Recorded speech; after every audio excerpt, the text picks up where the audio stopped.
In the next 2 hours, I want to show you how to buy your first rental property step by step. This video is part of a presentation that I did for a small mastermind group that wanted to invest in real estate. This is probably the most in-depth and detailed presentation that I've ever given about how to invest in real estate. And as someone who's bought over 650 rental properties in the last 10 years, there was a lot of content to cover. So with that being said, let's get into it. Okay, sweet. Awesome. So again, thanks everybody for coming today. I'm going to leave time for questions at the end. So my goal is to kind of get through this. You can put questions in the chat. I'm not going to look at it. I'm probably just going to come back to it at the end, just FYI. So in this presentation, I'm going to break down how I started my real estate investing business, scaled it to over 650 deals in the last 8 years. So whether you've never invested before, you've done hundreds of them, I'm going to show you my promise is that by the end of this, you're going to learn exactly how to build or scale a real estate business remotely without wasting any time or money, hopefully to save you a ton of time and $500,000 in mistakes. So you get some of the lessons without the scars. First, I'm going to go over step by step how to get into your first real estate investment. Lots of people in chat just have never invested in real estate before. So my goal is to kind of show you how to get into your first real estate investment. Then I'm going to go over the method that I've developed over the last 10 years and why I think it's the best, most profitable, safest way for you to invest in real estate in 2024 and 2025. And then finally, I'm going to break down the numbers on real deals that people are doing today. And at the end, I'm actually going to give you guys all something for free that normally I charge for, which is going to be our software. And you guys can actually go out there, analyze deals, run the numbers, and start making offers on properties today. Cool. So let's get into it. So just like you all here, my family and I were on a mission to achieve financial freedom. A lot of you guys are entrepreneurs, have other businesses. The whole reason for those businesses is the financial freedom. And this journey for us began around 20 years ago. These are some of the challenges we were going through. We felt like we were trading our time for money. A lot of you guys work full-time jobs. You guys probably feel the same. We had no defense against inflation. We felt like we were investing our money into certain things, or we had a full-time job, but there was nothing we were doing to get around inflation or putting our money into assets that would go up when inflation went up. We also were in super high tax brackets, especially my dad, who was a consultant in the Bay Area with tech companies. He was in the highest tax bracket, and there was nothing that he could do on an annual basis to reduce that tax bracket because all of his income was just coming in as W-2. He was also not in a position to retire comfortably because he felt like if he didn't go to work, he wasn't making money, and then he wasn't saving enough money because he lived in an expensive city to have the expensive job. And so, even if you're making $500,000 a year, if your expenses are $400,000 a year, you're not saving that much money and putting yourself in a position to retire. Also, lacking job security, no matter where you are, or what you kind of work in or business you own, there's always that lack of job security or business security. And also the lifestyle limitations of having a job and having an income kind of really prevents you from going out there and doing and living the life you want, which is why you guys are all here. Also, just in regards to that, not in control of your own time, not able to do what you want with your time. So real estate investing allowed us to work when we wanted to from anywhere in the world, write off as much as we possibly could, especially all the profits we were able to make from our real estate business. We were able to go buy other real estate to write off those profits. Right. It also allowed us to reduce our tax bracket because now we had companies that were investing in real estate, flipping houses, which gave us a lower tax bracket, and we didn't have to pay ourselves. We were able to write off a ton of the real estate investing that we were doing by buying larger assets and doing bonus depreciation, which you guys can ask me about later on. It also gave us, most importantly, the financial freedom and monthly cash flow, and allowed us to have the ability to retire whenever we wanted by building up a large portfolio. At one point, we had over 250 single-family homes and over 100 units of apartments. All of this allowed us to spend more time with family and friends and gave us control over our most valuable asset, which is time. So many of you may know this already, but it took us over 20 years of testing to choose real estate investing. This is all the stuff that my family and I have tried, from wholesaling, which I saw a couple of you in the chat have done wholesaling or tried wholesaling, so we can chat about that.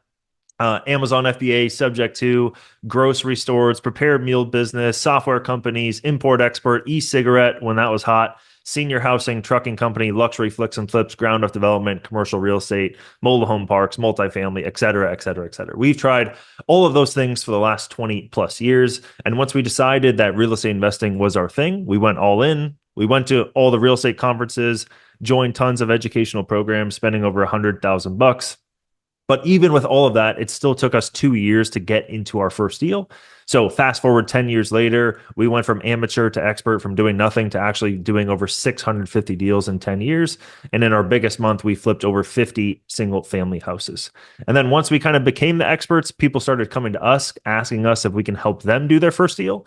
And that's when we helped other people get into their first deal, which is part of this presentation, and realized that everybody in the education space was offering the same thing. And you guys have probably spoken to a lot of these folks or learned from them. And their clients weren't having success, right? Just like with us, when we first started investing in real estate, it took us 2 years to get into our first deal. And new investors were having the same challenges that we had 10 years ago. And me and my family and people that were working with me sat down and said, there must be a better way to help other people invest in real estate. Why does it take so long for people, even if they join a coaching program or education program? Why does it take 2 years to get into their first deal? Real estate's not rocket science, but there is a lot to think about. And you guys that are here in the chat brought up some of these things, like been trying to invest or been trying to wholesale. And this is like the typical real estate deal, right? Or to invest in real estate, no matter what kind of deal it is, this is all the things that we kind of have to think about, right? Picking a market, building a team, finding deals, getting financing, buying the property, renovating it, renting it out, and then we either hold it or sell the property, right? Some people even go from renovation to just directly selling the property. That would be like a retail fix and flip. But this is kind of all the stuff you have to think about to actually just start investing in real estate. And it's a lot to think about, right? For example, picking a market, you got to think about which city, which neighborhood, which zip codes. Do I want to invest locally, out of state? Do I care about population growth at all? Should I invest in my local market where I live? What about the crime rates? Then you got to think about building a team, right? So who do I need on my team? What if my realtor stops replying? What if my contractor disappears? How can I protect myself? What questions do I ask to interview these people? How can I know they're good? What if the renovation quality sucks? How can I make my team aligned with my goals? How can I communicate with my team if they're so far away, right? All these questions, and this is just step 2. By the way, later on, I'm going to go through and answer all these questions for you guys, and then we'll do a Q&A at the very end as well. All right, then when we buy deals, finding deals, where do I find deals? I'll show you guys a couple case studies later on today for deals that our clients are doing and I'm doing right now today. Where do I find them? How should I analyze them? Do I need inspection? Should I get multiple bids? When should I get insurance? What should my offer look like? How long is it going to take me? How can I make my offer stand out? Then in the financing, how can I get approved for a loan? Where should I look? How much of a loan should I get? Do I need good credit? Renovation, which contractor you pick, especially if you're investing out of state. How do you find a contractor that's actually going to help you? How do you find a contractor that you can manage out of state per se? And what do you renovate on the property to maximize its value? How much money should you spend on construction? Should you renovate major systems? What renovation will be best to maximize rents? And then renting it. How quickly can I get it rented? How much?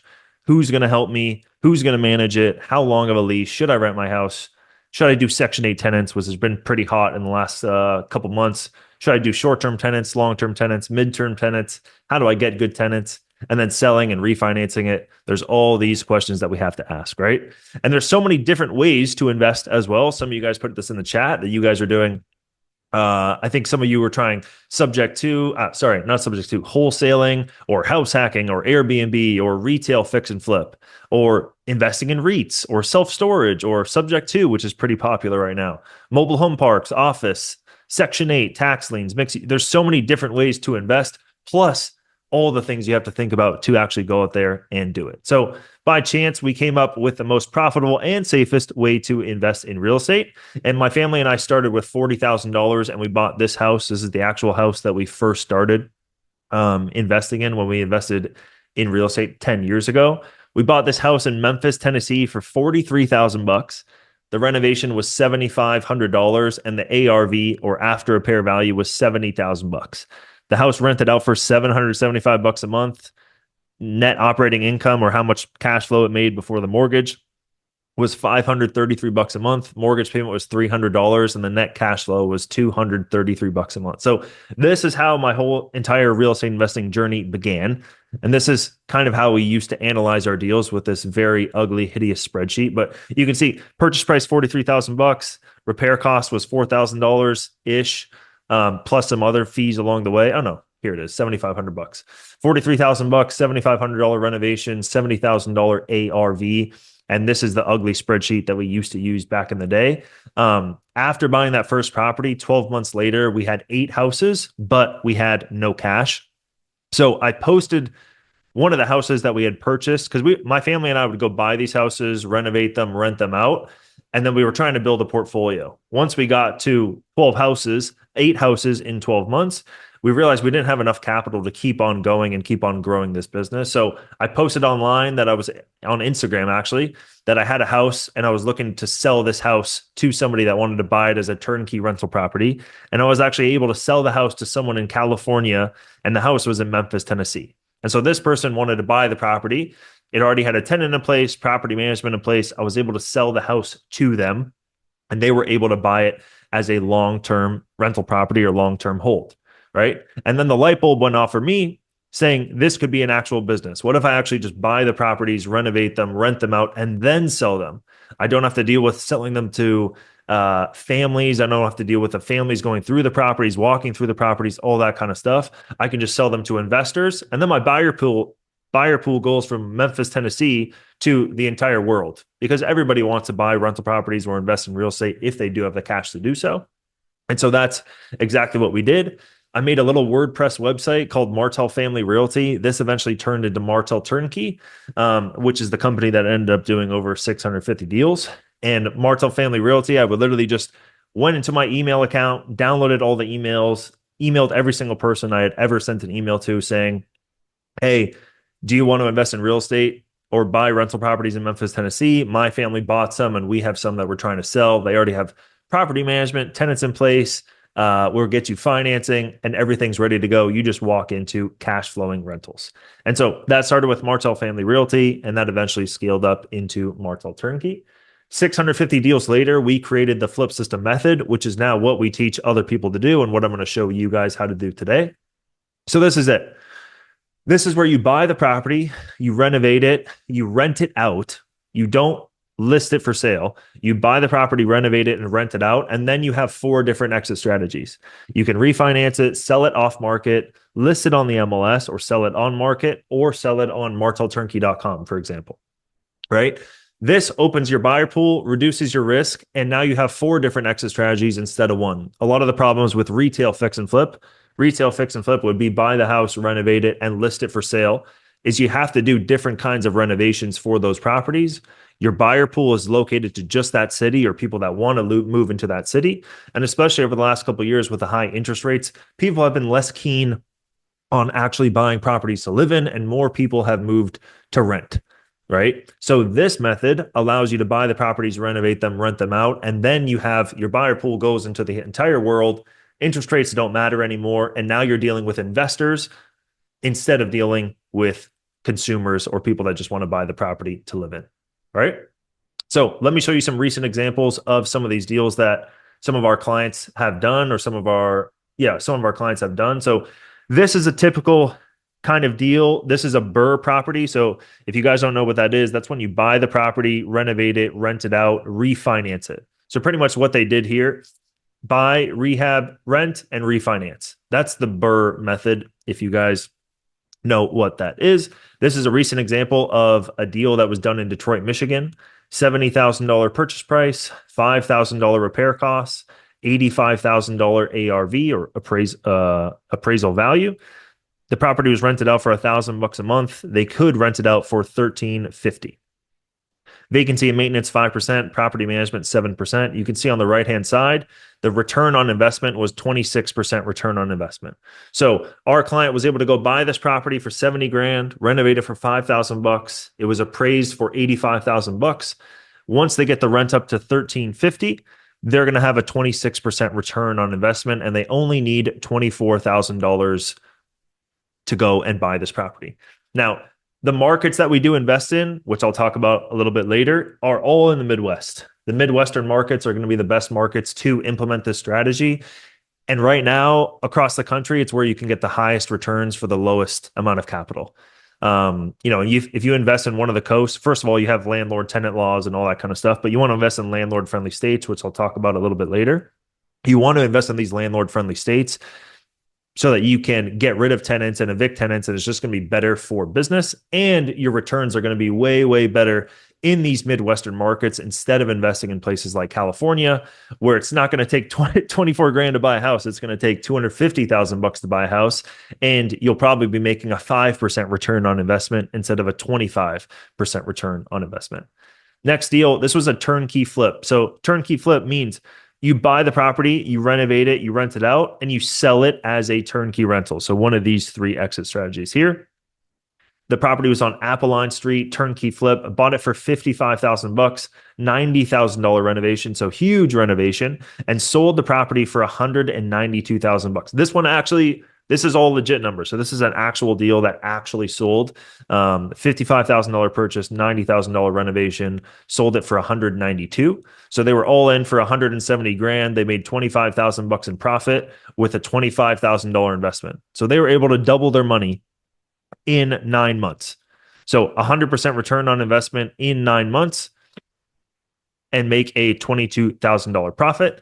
These numbers over here are actually what it looks like from the turnkey buyer's perspective. So somebody who's an investor who wants to actually buy this property from this person with the current rents that the property is renting out for, what is their return on investment? So whenever we do this model, this method where we buy the house, renovate it, rent it out, and sell it, we want to make sure the buyer on the back end is going to be able to cash flow on the property. So the rent of $2,000 minus all the costs, which is going to be taxes, insurance, property management, debt service, the buyer on the back end is going to make $500 a month. So they're going to buy the property for $192,000, get a loan, right? The loan is going to be $150,000. They'll put $40,000 down, which means the cash on cash return is going to be 15%.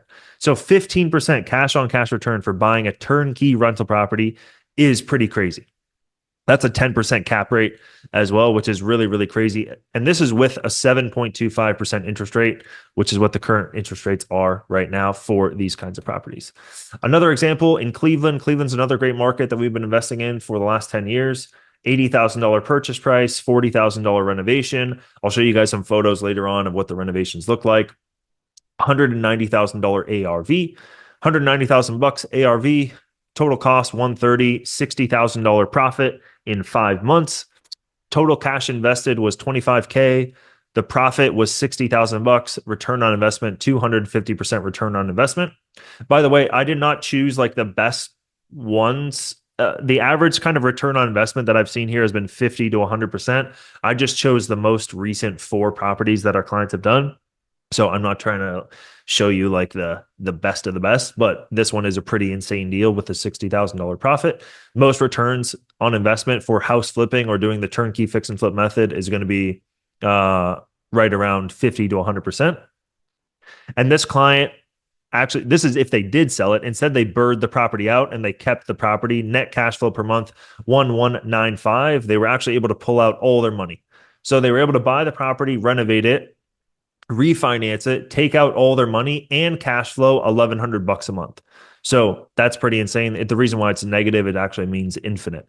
So this person was able to get all their money out, get a cash flowing asset with a 6% interest rate, 25% down, and cash flow $1,100 a month on a single family house.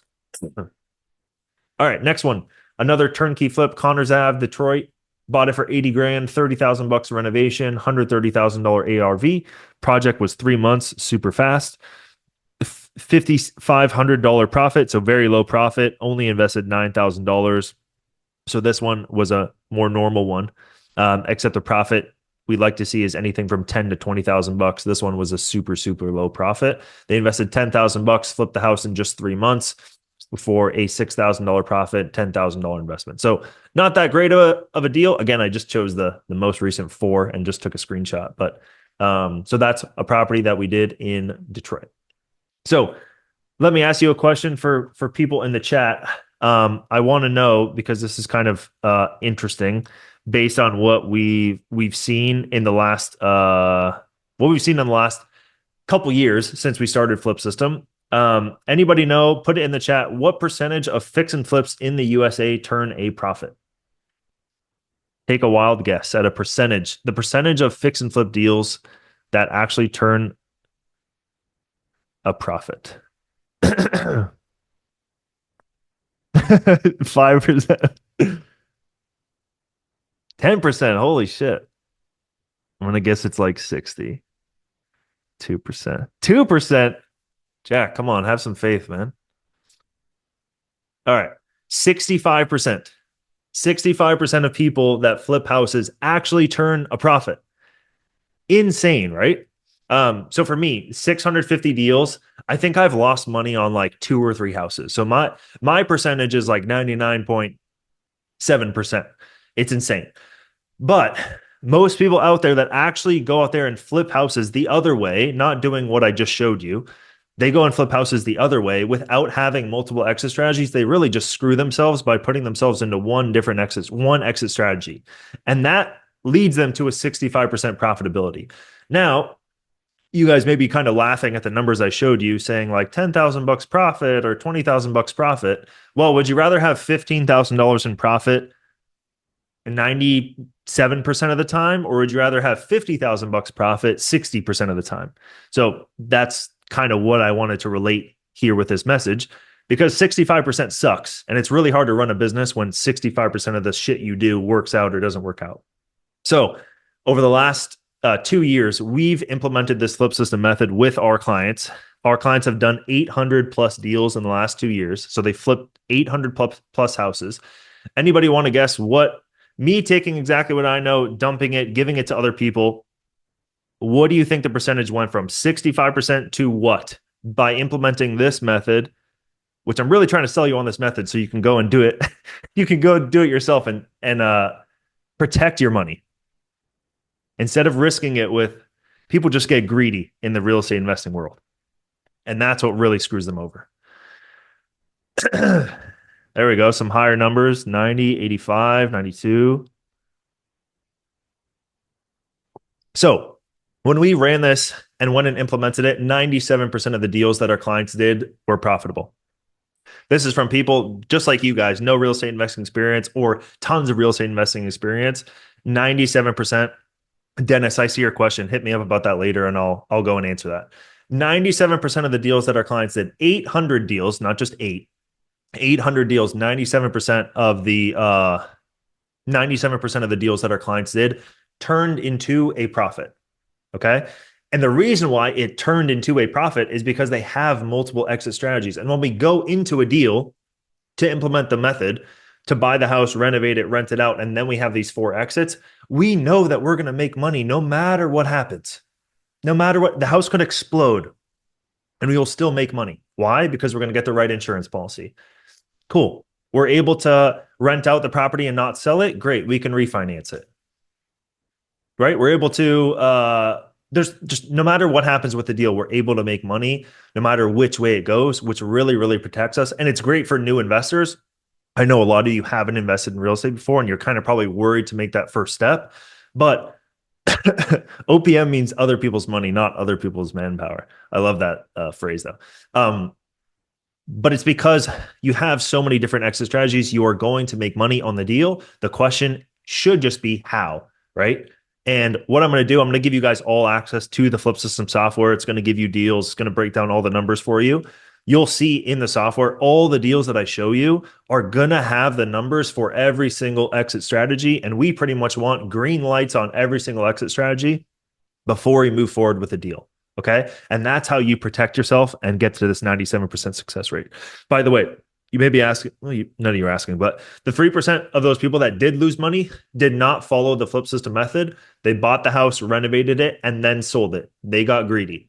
So the 3% got greedy. The 97% who actually made money and made a profit on their deals were the ones that followed the process to a T. Cool. So now with all that being said, hopefully I've sold you on the Flipsystem method. I want to break down for you how you can go and do it yourself and how you can go out there and do it yourself. So all this shit, right? Pick a market, build a team, find deals, set up financing, buy, rehab, rent, and then you can either hold it or sell it, right? This is the process for the Flipsystem method. We want to make sure we always have multiple different exit strategies. The hold would be refinancing it. And then the sell would be selling it as a turnkey rental. And then there's tons of different ways that you can sell properties as turnkey rental properties. Just think about people that you know that have came up to you or you've talked to about investing in real estate. You can email everybody in your Gmail or your Yahoo account and be like, hey, I bought a house. You want to buy it? It has a tenants in place, property management in place. It's ready to go. I'm sure you could sell a property even with just an email list that you currently have. Okay. So I'm going to go through all of this stuff and kind of show you exactly how I would do it and how I've done it over the last 10 years. And go through literally step by step. So this is going to be kind of the meat of it here. So first, we're going to start off with picking a market. So what do I look for in a market? High rent to value ratio. So let me break that down. So I look for a market that has a high rent to value ratio. And this is going to weed out pretty much 90% of the markets in America. I only invest in America as well. I saw there was a couple Canadians. I'm Canadian as well. You can invest in real estate. I do have a lender for you. Just put it in the chat and I can come back to that later. So high rent to value ratios. What does that mean? So high rent to value ratios mean I want the rent to value ratio to be as close to 1.0 as possible. So what does that mean?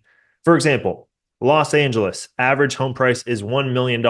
Average rent is $5,000, would be a 0.5 rent to value ratio, right? Cool. Detroit, Michigan, average home price $100,000. Average rent $1,000. Rent to value ratio is 1.0. So 1.0 is the winning number. Then pretty much what I do is I can go on, where is it? You can go to census.gov or BLS or city data or just do Zillow and Redfin. And you can go through these are all the sources for all this stuff up here. You can go through and find rent to value ratios for all these markets. Just type up median home price, this market, median rent, and then just do the math. And we just did that. My dad's an actuary, so we actually downloaded all the data and did that for every single market across the country. Pretty much 70-80% of those markets that fit that 1.0 rent to value ratio-ish are going to be in the Midwest. So that's the first thing that I look for, which has kind of guided me towards the Midwest and investing in the Midwest.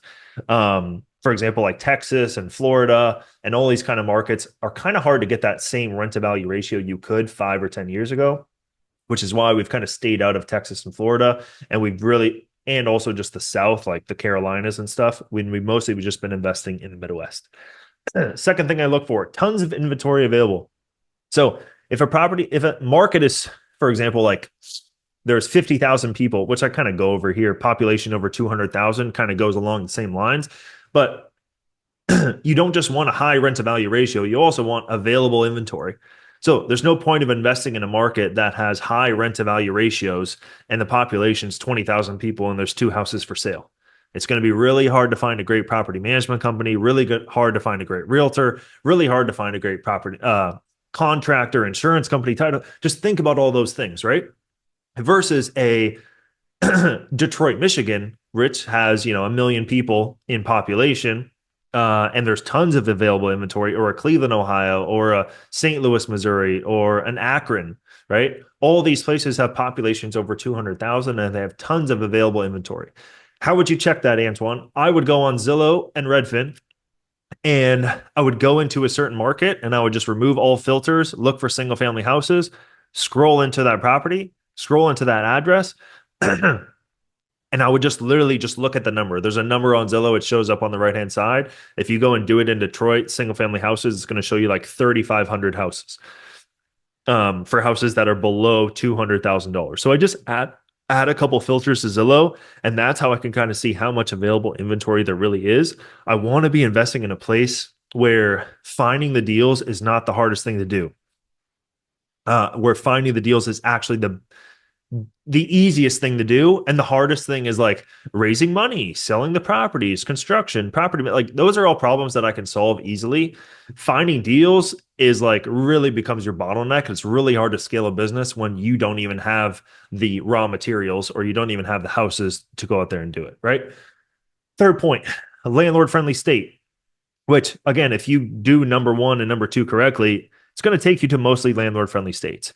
And the way that I kind of judge a landlord-friendly states is, can I evict the tenant within 90 days? And so Michigan is not really the most landlord-friendly state on earth or in America, but it is relatively easier to evict a tenant in Michigan versus a California or a New Jersey or a New York. So, and there's also other benefits of being in a landlord-friendly state, somebody who favors the landlords or at least makes them both equal, and they're not a tenant-friendly state. Okay. I want to invest in a place that has a diverse workforce. Everybody remembers what happened in 2008 with Detroit, Michigan. The reason why, or one of the reasons why that Detroit, Michigan kind of fell and went bankrupt was because, 80% of the workforce was in the automobile industry. Automobile manufacturing moved to China. Cool. There goes 80% of the workforce is demolished. And now people can't pay rent. They can't buy houses. They can't afford rent. Houses go back to the government, et cetera, et cetera, et cetera. So that's another thing that I look for is kind of the diverse workforce. You can find this by going to Census Bureau, BOS.gov. They both have this diverse workforce metric, which kind of tracks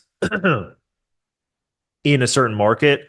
If there's a workforce of 100%, 20% is in automobiles, 20% is in manufacturing, 20% is in X, 20% is in Y. And so you just don't want to invest in a market where there's like, especially if there's some small cities have like 300,000 population and like 80% of the jobs are like this one automobile plant, for example.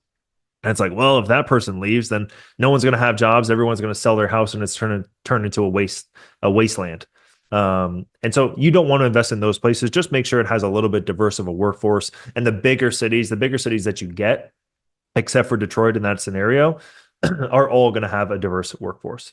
Growing or stable population, I like to invest in a place that is kind of, most of the places that I invest in have a stable population and they are not growing in terms of population. So places that are growing fast with population are going to be really, really hard to get number two, which is tons of available inventory. It's just really, really hard to get tons of available inventory in a market that is growing at a rapid pace. I prefer to invest in cities that have a stable population that I see could grow into the future for various reasons.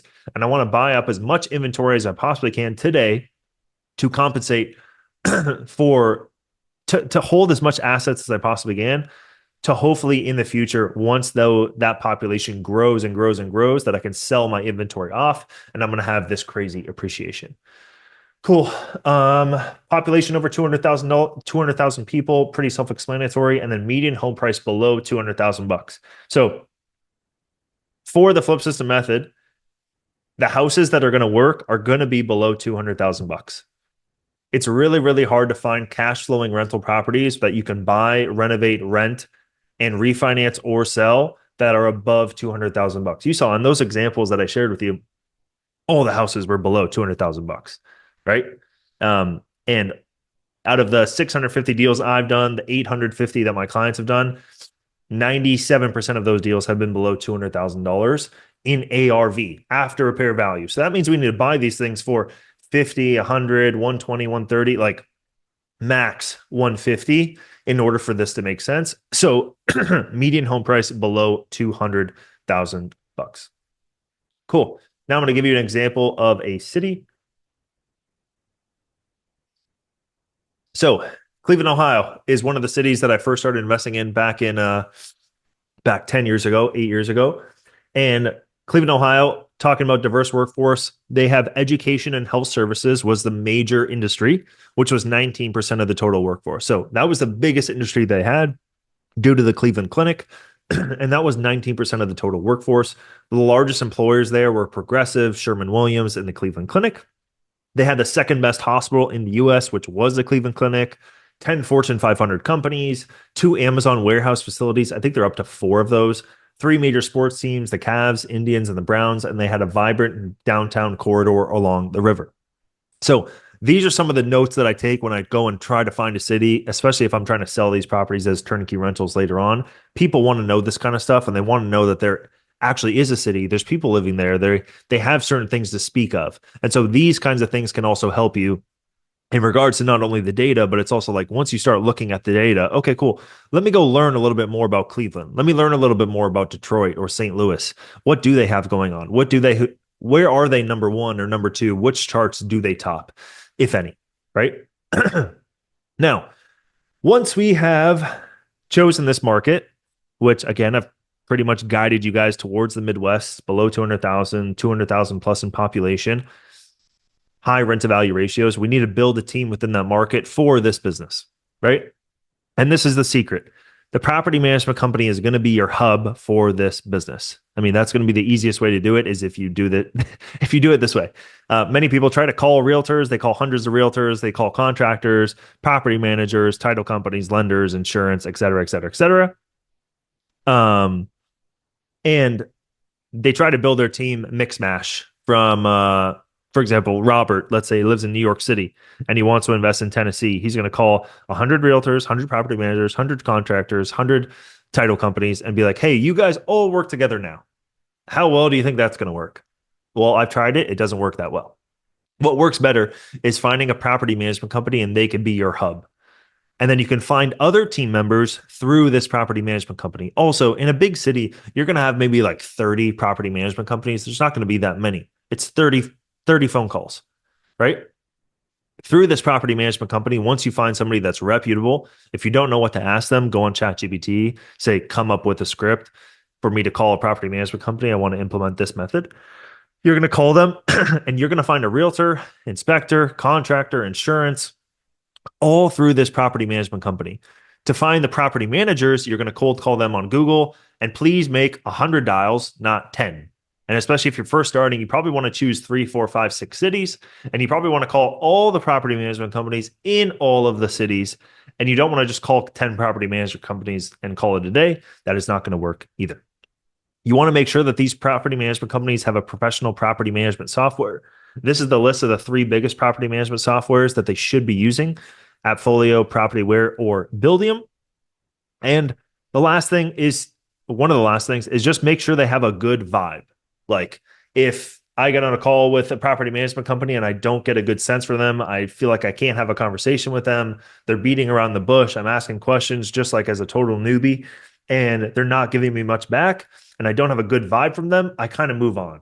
So, and I've tested this where I've like asked really, really great questions, prepared a lot for these meetings, and other ones where I've kind of just winged it.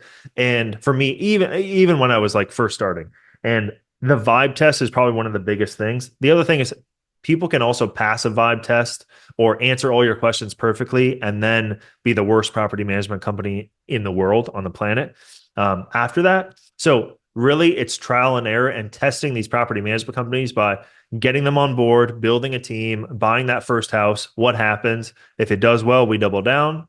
If it goes to shit, we pull back and we restart. Then I want to figure out a way to compensate everybody on this team only when the deal closes.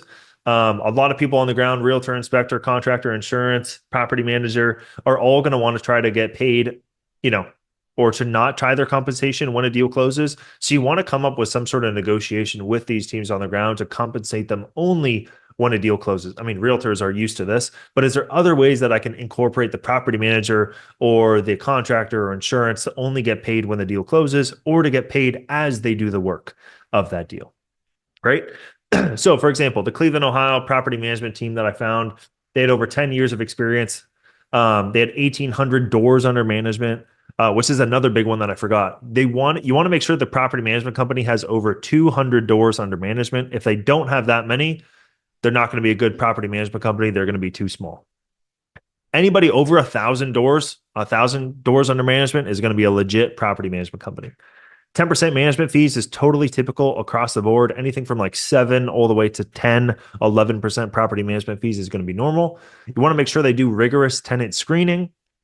And this is screening the tenants before they can move into your property. You want to make sure no prior evictions. The income must be 3 times rent. So for example, if the rent on the property is $1,000, you want to make sure that the income is at least $3,000 for that tenant, right?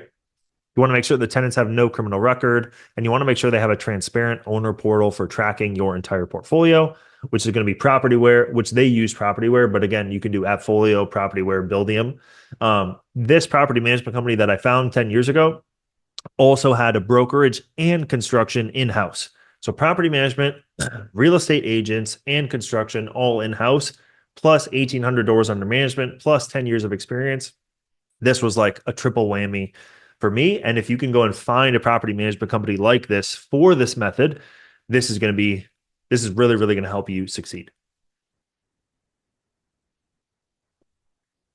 So, who wants to know a little secret of how to find the best property management team on the ground super fast?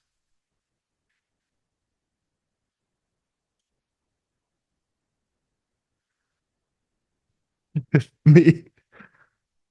Good. I'm glad you guys want to just know the secret. This is the secret. There is no secret at all. Smile and dial as many times as you possibly can. That is the only secret there is.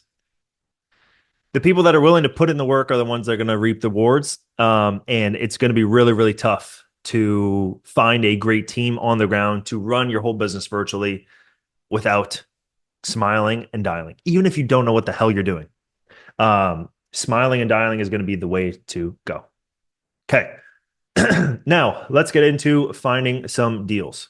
So a couple different ways that I find deals even today: Zillow or the Flipsystem app. I'm going to give you guys all access to that. That has deals in it already.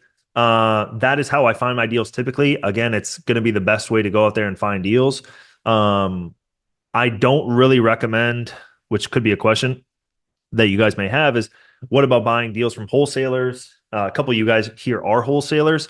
I'm sorry to say this, but I do not recommend people who are first starting off investing in real estate to actually buy from wholesalers.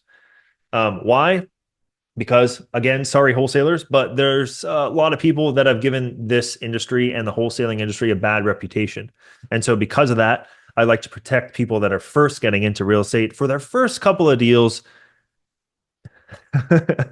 For their first couple of deals, at least don't use a wholesaler. Buy something on the MLS, buy something on Zillow, buy something on Redfin, Trulia, buy something that's already been listed for sale and there's a realtor involved. It's just going to save you a shitload of headaches along the way.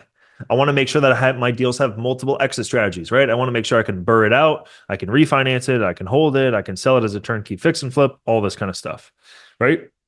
Typical types of returns I'd like to see. If I burr the property, I want to be over a 15% return. If I turnkey flip the property, so if I buy it, renovate it, rent it out, and then sell it as a turnkey rental, I want to make over $10,000 in profit at the bare minimum and a 50% return on investment. The average deal should be anything from 3 to 6 months. So average investment should be, if I'm making a 50% return on investment, would be a $20,000 investment, $10,000 in profit in 3 to 6 months. You have to have money to use a realtor. You're going to have money to, we'll talk about that later, but you're going to have money to buy a lot of these deals anyway. We can kind of talk about other people's money, but you should be treating other people's money as your own money anyways, right? So you're going to need money no matter which way, no matter who pocket it comes from. I can show you guys how to go and do this all for free, but you're going to have, with no money out of your pocket, but you're going to have to get money from somewhere. And typically the realtor is compensated from the seller of the property. So average $20,000 investment, $15,000 profit. That's what I've seen. Typically, the bare minimum should be a 50% return. And if you do a turnkey rental, which means, so for example, if we buy the property, rent it out, and sell it to an end buyer, we want to make sure that that end buyer is making at least $200 a month in net cash flow, a 10% return on investment. And what we've seen in order to get deals and find deals and buy these houses, if you make offers, which we can talk about hard money next, and kind of raising all this kind of money to do this kind of business, it takes around 10 offers in the Midwest to get one house in our markets. So if you submit 10 offers with a hard money loan or with a lender backed by it, it's going to take you around 10 to 15 offers to get one house in one of our markets that we invest in. If you look at other markets across the country, super, super hot markets, if you're investing in LA, for example, which a lot of my buddies used to invest there and flip houses, they used to have to submit 30, 40, 50 offers, finance offers to get a house in LA. So it's just way more competition versus me. I would have to do a fourth of the work, right?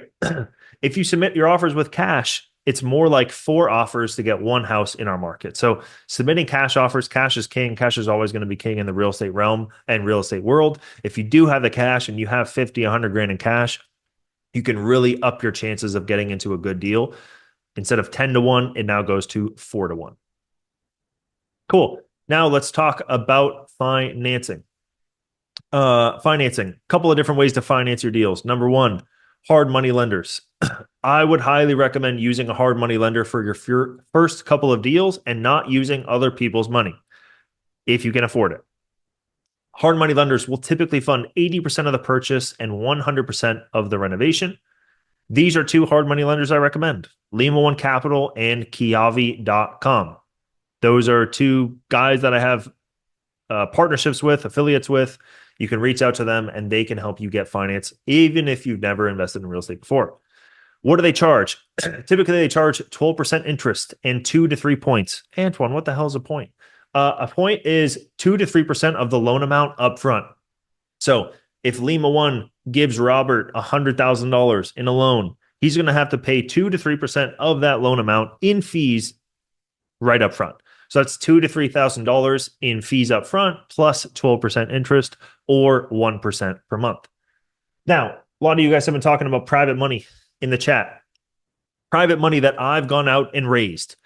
Typically, I've raised private money at 12% interest. Typically, you can get them as you've done more and more deals. They can finance up to 100%.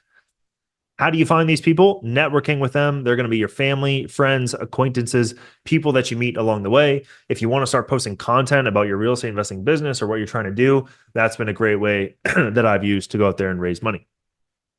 Third option, your own cash. I'd highly recommend using some sort of leverage if you're going to be investing in real estate because the leveraging options are pretty easy.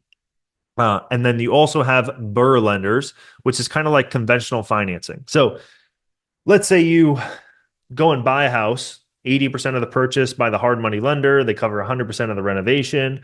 We put a tenant in place, and then we want to refinance it. These lenders, called the BRRRR lenders, I call them, they can help you get conventional financing on the back end, and they will charge 1 to 2 points and 7% in interest. Okay?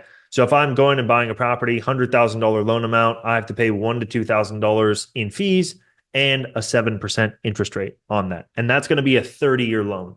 Most of these loans up here, the hard money lenders are going to be like a 6 to 12-month loan.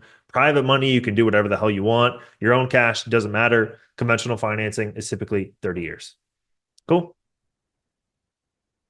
All right, with that, I'm going to take a quick break. I just got to fill up my water. I will be right back. Cool, Jack, play the elevator music. So guys, if you want to comment in the chat, what's probably the biggest takeaway that you've gotten so far in the workshop thus now? Like, what's the biggest key or biggest takeaway that you can put it in the chat? What is like something that you came to the workshop and you learned on the workshop right now? All right, sweet. What up? Thank you for that. Appreciate it. My throat was dying. All right, cool. Yes, sir. We dropped some of our biggest takeaways so far in the chat. If you want to take a look, it's pretty interesting. Apply to Lima One and Kiavi. You can go do that right now too, Stefano. You can go ahead right after. You can actually go and get pre-approved in like 10 minutes. Different exit strategies, selling turnkeys. Midwest has the best returns by far. Thank you, Sherry. Appreciate it. Great property management is going to make or break your business. Make money.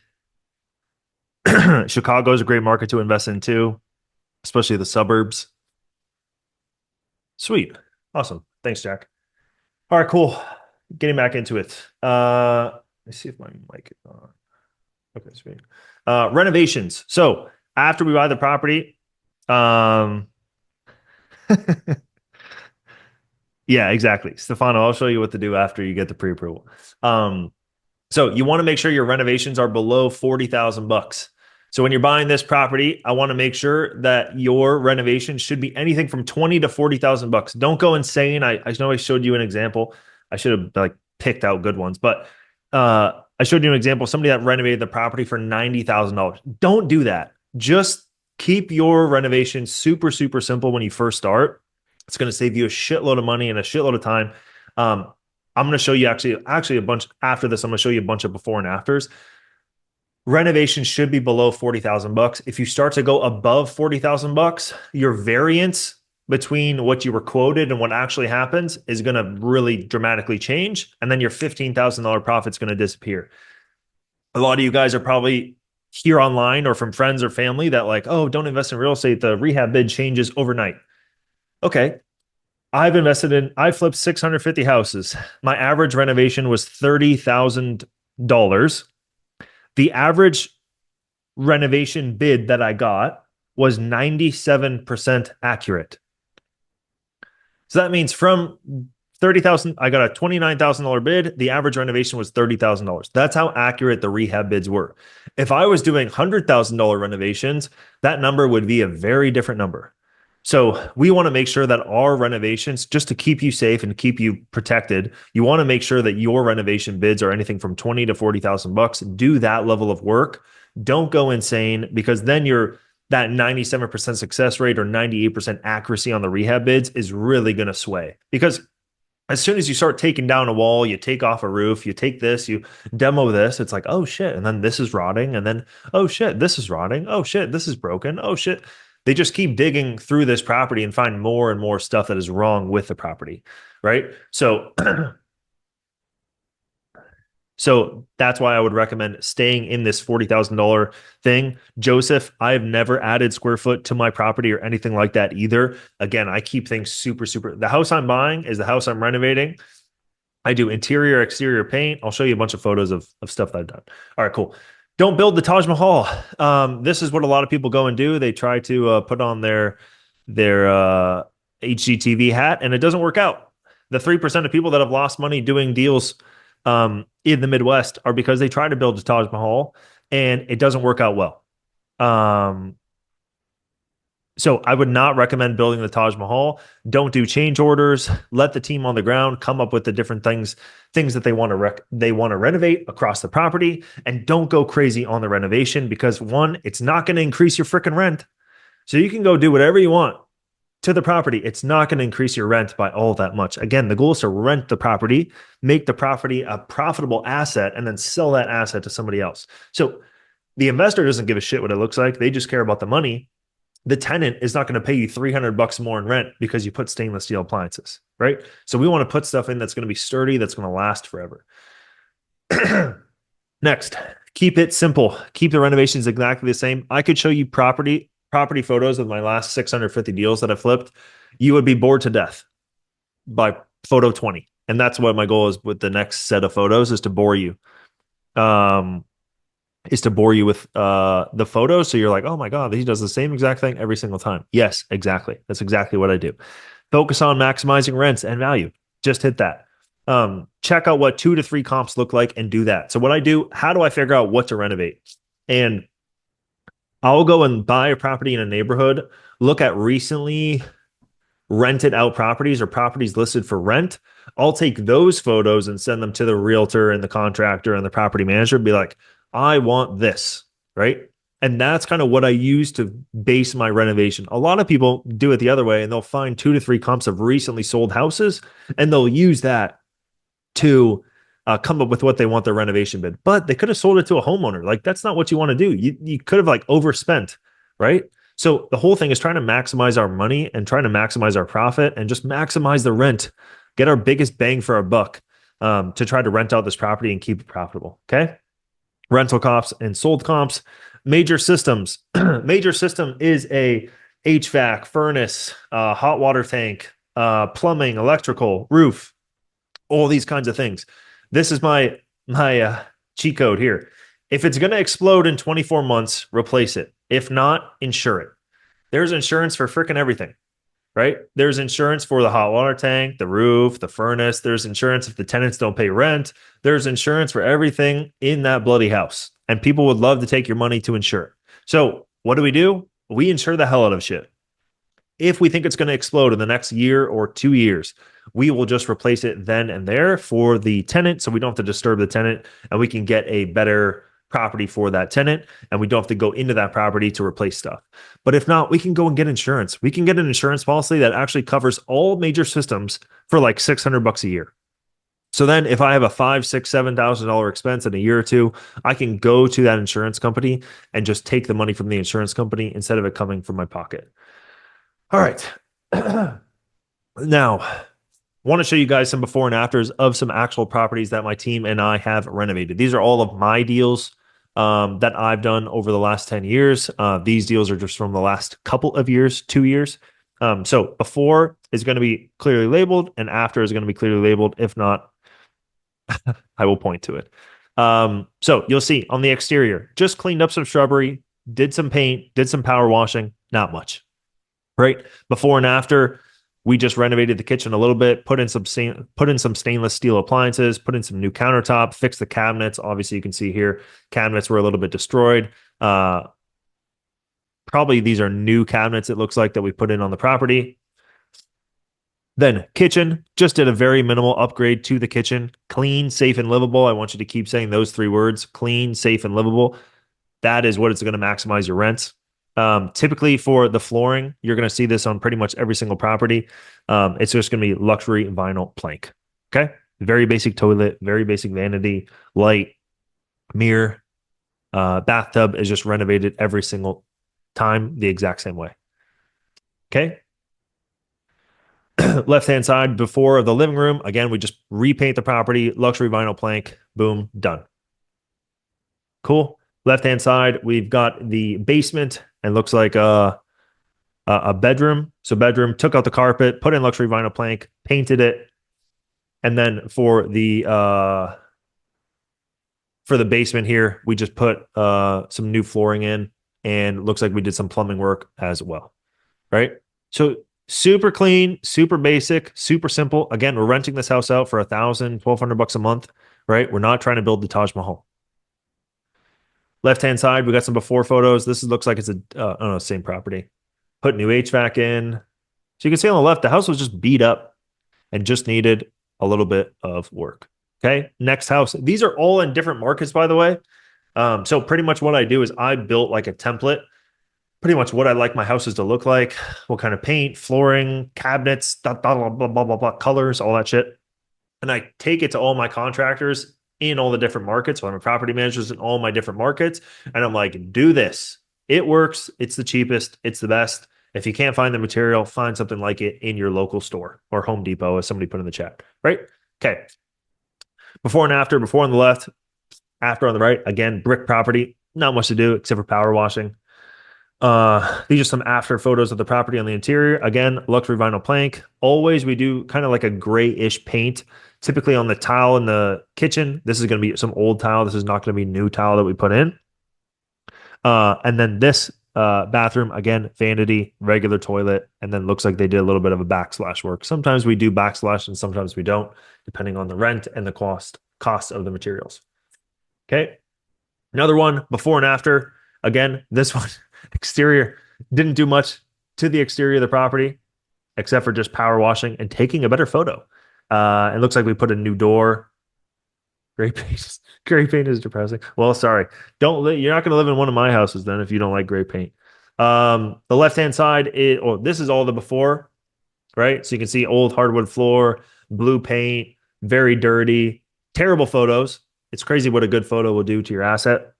This house, this is some after photos. This is actually a little bit on the high end. I would not recommend doing something like this. You can see just with the chandelier that we put a little bit more expensive kind of kitchen setup in here. So I would not recommend doing a renovation like this.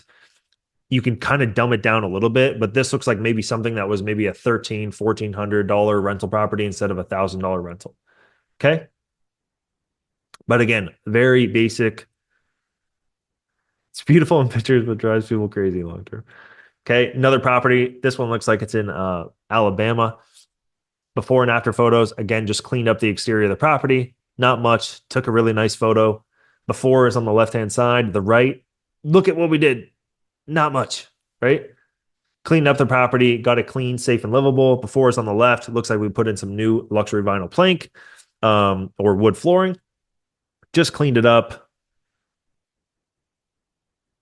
Before and afters of the bathroom. Again, not much that we did to this property. This was a really light renovation. Here's another one in Cleveland, Ohio. This one, we did some exterior renovations to the property and did some new paint, probably a roof as well. Before on the left-hand side, the right-hand side, again, luxury vinyl plank, gray interior, renovated the kitchen. It looks like we actually kept those cabinets and just painted them, if you notice the emblem on the cabinets. Before on the left, ugly bathroom, right, put some backsplash, cleaned up the bathroom. Left-hand side, this looks like the bedroom's probably on the second story. They had a couple of carpets. We actually replaced the carpets. Again, did gray paint. All right, another property. This one looks to be in St. Louis, Missouri. Exterior paint, shutter cleanup, power wash. Left-hand side is before, right-hand side is after. Looks like we just repainted, put in some new appliances. I think we even kept the freaking... It looks like we just replaced the dishwasher. Just cleaned it up. Before on the left-hand side, and then after is on the right. So you can see they had some old tile. We kind of like fixed up this stairwell here, this is the old original chandelier. And then we tore off this drywall here to expose the brick. Sometimes you just remove stuff and it looks even better than what they had done with the house. And then second floor, luxury vinyl plank. It looks way better, right? For not much money. Again, all these renovations are going to be $20,000 to $40,000. Just look at how much it changes the freaking bedroom. Cool. So those were a bunch of photos of recently renovated properties in the last year or two. All very, very similar. And that's across multiple different markets as well. So you can see very same thing, cookie cutter over and over and over. Okay.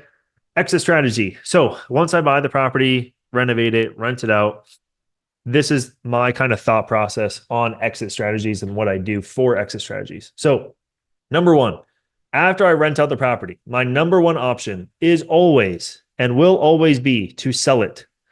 Because if I sell a property after I've owned it for 3 months and I double my money, that's 100% return in 3 months, which is a 4, 8, 12, which is a 400% annualized return. Tell me where else you can get a 400% annualized return. I will wait. So that is why my first option is always to sell the property first, just to maximize ROI and maximize return on my investment. So buy, rehab, rent, and sell is always going to be my first choice, number one. If I cannot sell, if after 30, 45, 60 days, I cannot sell property, I will go ahead and refinance that property, and then I can hold it long-term, and I can hold that property for the next 30 years, 10 years, 20 years, 2 years, maybe, and then I refinance it again, or I sell it in a couple of years. I refinance that property and sell it. All right. Don't get cute. And I would put in cute. I should have meant greedy. Do not get greedy and do a retail flip. Stick to the Flipsystem method. It's going to be the best way to go from a 65% return on investment to a 97% return on investment. Okay. This is where people get burned, broken into, and lose money. Okay. A lot of people, especially new people, buy the house, renovate it, don't rent it out. They get greedy. They see their profit go from $15K to $40,000, and they're like, "Oh, this is way better than what Antoine is recommending." Then what happens? 2 weeks in, their house gets broken into. Then they get burned. They lose money. They have to re-renovate the property. They renovated the property too much, and they just end up losing money. Okay. Your number should work no matter which direction you go, because you should have bought it right. This is something that I said a little bit earlier. Big thing that's been popular in the real estate world in the last couple of years, or last 12 months really, has been Section 8. And Section 8 is great as an option. It is not great as a one and only thing. You can tell I like my options with real estate, and I think that's why I have had such a high success rate and such a high profitability rate as an investor, is because I have kept my options open. And Section 8 works well, and sometimes even better than market rate tenants in some markets. For example, Detroit, Michigan, market rate tenants are $1,200, which means like a regular cash paying tenant is $1,200. Right? Section 8 will pay you $1,500 or $1,600 per month for the same property. Pretty sick. But in St. Louis, it's $1,100 versus $1,100. And then you have to deal with all the Section 8 craziness and dealing with the government and all that kind of stuff. So is it really worth it for the same amount of rent? I don't know. So keep that in the back of your mind. Like, there's a lot of people pushing Section 8 right now. It's great in some instances, but it's not the best thing ever. I think it's great to keep as an option. Okay, cool. So now that you know what to do, and we've kind of gone through everything step by step, what do you think most people do next? Absolutely nothing, right? They say it's too much work and and they never start. And what they should do instead is actually go out there and implement. And a lot of people don't go out there and implement, even if they have all the education in the world. It's nothing without implementation. So I hope that you take this webinar if you have any interest in investing in real estate, the 41 of you, and you go out there and actually try something or try to do something with this. Again, it's not that much cash that you have to deploy in order to go out there and invest in real estate, but you must implement and must take action. Now, I want to kind of break this down with kind of a little bit of a case study. Stefano, do you have a question before we go into this? Yeah, can you hear me? Yeah. So just to make sure, when you were showing the before and after picture, let's say we got the money loan, we got the property, now we are doing the rehab. So that you said to make sure to call property management to handle that. So, oh, are you are you looking into those details, or let's remove these stairs and put these other stairs? Or is that a job that you do, or you give it completely to the property management company? Give that completely to the property management company. So I'll go to them, Stefano, and I'll be like, hey, I have this property I just bought. I want to rent it out for $1,100 a month. Property manager, talk to the contractor and realtor and tell them what to renovate on the property to get it to rent out for $1,100 a month. And you give them your budget too. Yep, exactly. And you're going to be under contract for a period of time, right? So you're going to make 50 offers. You'll get accepted on the 10%, 20% of them. You're under contract on 5, 10 houses. Then you have 30 days while you're under contract on that property to go flush out all that stuff. So it's like, hey, here's my budget for this one. Here's my budget for this one. You get the rehab bid back. Rehab bid is double what you thought. Okay, we're going to back out. You get your money back. You don't lose any money, etc. Got it. Thank you. Sweet. All right, cool. Oh, geez.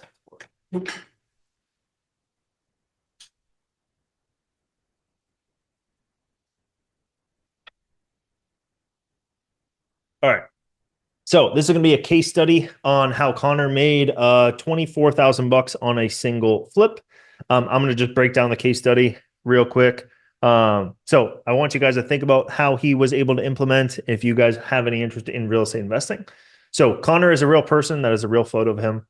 He completed this deal in 2023 while working a full-time job. He has a sales job. We have permission to share his story, and no, we did not pay him. A full breakdown of the numbers and tips along the way, visibility to the resources. We don't hold anything back and promise it'll be worth your time. All right, so this was taken from like another presentation. Picking the perfect market. So Connor didn't know what market to invest in, what city's the best for flips, how do I begin, what zip codes. He actually picked a market in partnership with us that fit what he was looking for, so he didn't have to do this by himself. So starting from the top, he chose Cleveland, Ohio as his market to invest in. He made $23,000 in profit in 218 days. So pretty much how did he find this deal? He found the deal inside of the Flipsystem portal. Again, I'm going to give you guys all free access to that at the end of this. And it was shared with him by our acquisition team. And throughout each week, our acquisition team finds, analyzes, and sends deals to our clients based on their needs. You can do this yourself by going on the MLS. But we'll save you a ton of time by finding these deals for you, which again, all you guys on this webinar will get that as well. So how did Connor know which property made sense for him? Buy all the properties that were in that portal. He actually worked with us and my team to identify one that was the right opportunity for him. Blah, blah, blah. So this is the deal that Connor actually ended up buying. So $75,000 purchase price, $24,000 renovation, $140,000 ARV. The deal took 6 months, I think a little bit longer. He made a 91% return on investment. He invested $25,000 in profit. He invested $25,000 to make $24,000 in profit in 6 months. I think it's a little bit longer to make a 91% return on investment. Cool. So as you saw, we built a software. You can quickly analyze the deal to see if it meets your needs. We established a strategy with him that he was actually going to buy the property, renovate it, rent it out, and sell it as a turnkey rental. He was looking for a minimum of 50% return, and his preferred exit strategy was to flip the property. And here you can see he made a 91% return on investment on this deal. We already went over defining the return on investment. Next, he made an offer. So actually what we do within our software, you can actually analyze a house and click a button, and it actually pings a local realtor on the ground. And then you can work with that realtor all within the software, all within the app to actually move forward with this deal. And you can see what I mentioned earlier, hard money lenders, 12% and 2 points. There's some other fees, and he got 80% of the deal funded by the hard money lender and 100% of the renovation. Okay. Then we actually connected Connor to a realtor on the ground who negotiated, got the property under contract. Now, the initial listing price on the property on the MLS was $70,000. There was multiple other offers on the table. The listing agent created a bidding war, and he wanted a quick close. And how it actually went down, he actually ended up buying the property for $75,000, which is $5,000 over the listing price. It was a 30-day closing, $2,000 earnest money with a 10-day inspection. So what that means is he offered $75,000, said, hey, I'm going to close in 30 days. I'm going to give you $2,000 right now. And I have 10 days to go through and do all my due diligence and do my inspection. And if I don't buy the and if I don't move forward, I'll let you know within 10 days. If I let you know, thanks for the question, Stefano. If I don't let you know within 10 days, you give me my $2,000 earnest money back. If I do move forward, then my $2,000 will be, will go towards the purchase price. So I just have to owe you $73,000 left. Cool. So purchase and sale agreement, he signed it for $75,000, $2,000 earnest money, right? And he was actually going to get a private money loan, hard money loan, proof of funds, pre-approval letter attached. Okay. So he was actually going to get it. He actually ended up getting a hard money loan for this property. He bought it for $75K. Renovation budget was $25,000, ARV 135. So when he actually bought the property, his target profit was $18,000, and he was expected to make a 71% return on investment. Is that a non-binding contract? I don't know that term per se, but I would say that it is a binding contract. I'm not sure what the term non-binding contract means. So he used a hard money lender to find this deal. He decided to use one. You don't have to use. Why would he use one? Why did he use one? You don't need the full cash to buy the property. Application approval and closing is typically faster than traditional loans. Again, this is like your Kiavi and Lima One Capital. I gave you guys that already, but that's a great hard money lenders to go ahead and start with. And they can typically finance 100% of renovation costs. It also allows you to do multiple deals at once if you're sitting on cash instead of putting it all into one property. Cool. Thanks, Joseph. Yeah, I thought it was a binding contract too. Connor researched and picked his favorite lenders. This is the terms of the lender. So the lender gave him a down payment on purchase price of 15% instead of 20%. So that's great. They funded him even more money. Rehab was financed 100%. He had to pay 4 points, Jesus, and he had to pay 11.5% interest rate. So he had to come up with $16,000 to buy the property. Talk about a timeline. Connor was able to get through the property under contract through the agent on May 24th, 2023. The next day, he sent his earnest money to the title company to open escrow. A couple weeks later, the agent walked the property with their construction team and third-party inspector, and this is what they kind of came up with. So Connor received his rehab estimate, which was right on budget. So you can see here, this is the rehab budget we took into a text form to kind of put in here. But this is all the renovations that they did, $17,000 plus all of these items down here on the right-hand side. And you kind of merge these together to get the rehab budget. Now, I'll go over that later. Closing time. So about a month later, 30 days later, it was closing time on this contract, which is the same contract that we showed you earlier. He was actually able to buy this property all completely virtually, which is what you guys can do as well. There's companies out there like called Notarize that you can actually do virtual notaries with. So if you guys have any questions around like, do I ever have to visit the properties? No, you never have to visit the properties. You never have to leave your home. You can do everything, this entire business, flipping houses virtually out of state without ever leaving your house. Now time for the fun stuff With the property closed, the renovation was the next step. We actually connected him to a local construction team to start the work. They took it from there. Yada, yada, yada. This is some before and afters of that property that he did. Again, exterior, not much besides just normal cleanup. Interior, looks like they repainted. They put in some new flooring. Kitchen, upgrades. Bathroom, cleanup. Attic, remove the carpet, put plank. This looks to be the basement as well. They made it a finished basement, which is nice, a nice add-on. Cool. Timeline, rehab successfully completed. Looks like the next week he got some photos taken. We connected him to a property manager to get some photos. A couple of days later, it was listed for rent. Simultaneously looking for a buyer to purchase the property as a turnkey rental. Sweet.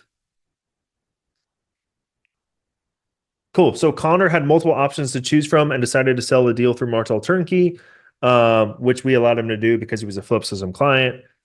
All of this stuff was handled through Martel Turnkey. The property was rented out for $1,650 per month. So he actually got a tenant on the property for $1,650, which is what? 2 weeks in, 2 to 3 weeks in, he actually got the property rented out for $1,650.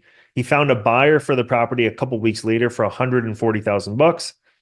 And then looks like 2.5 months later, he officially closed and sold his house. So initial numbers on the left, actual numbers on the right. He was supposed to buy it for $70K. He bought it for $75. Renovation came right in, right on the money. ARV was supposed to be $135. He actually sold it for $140, which compensated for his purchase price. His target profit was $18K. Actual profit was $23. He expected to make over a 50%. I think it was 75, and he ended up making 143% return on his investment. Boom. Cool. Felipe, do you have a question? Yes. Yes. I had a question about the profit that's being made on some of these properties, right?